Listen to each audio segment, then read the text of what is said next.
A new baby, a doting family, and a secret so dark it would end in a bloodbath. What could drive a man to brutally murder his own in-laws just days after the birth of his son? The answer is more shocking than you can imagine. Welcome back to the Calendar of Crime. Remember to comment, like, share, and subscribe so you don't miss future episodes. In the crisp autumn of 1949, the London suburb of Edgware was a picture of post-war domesticity.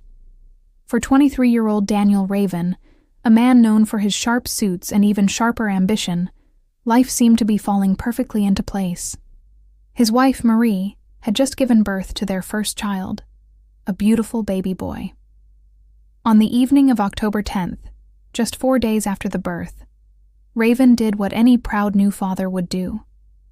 He took his in-laws, Leopold and Esther Goodman, to the maternity home to visit their new grandson.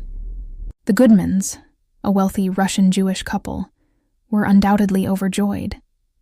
But the happiness of that family visit would be tragically short-lived. After leaving the hospital, Raven drove his in-laws back to their comfortable home in Ashcombe Gardens.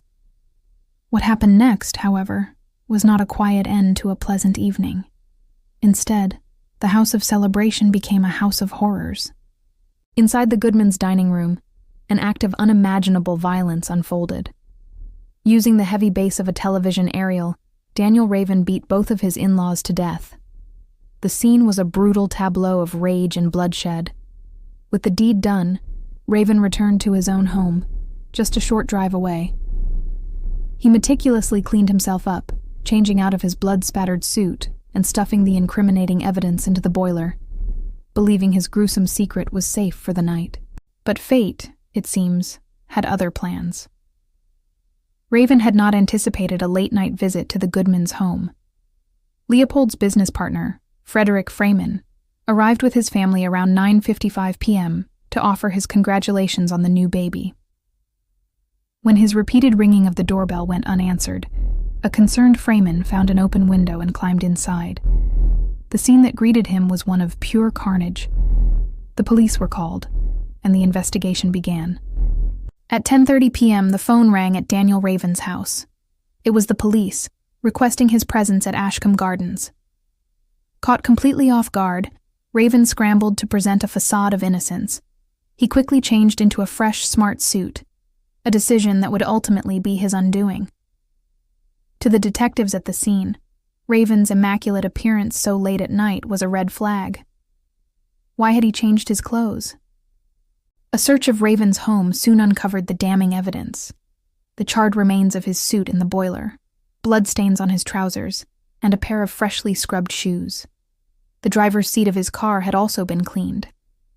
The web of lies was unraveling. Raven's defense was a desperate one. He claimed he had found the bodies and fled in a panic. But the evidence was overwhelming. Daniel Raven's trial at the Old Bailey was swift. On November 24, 1949, he was found guilty of the murders of Leopold and Esther Goodman.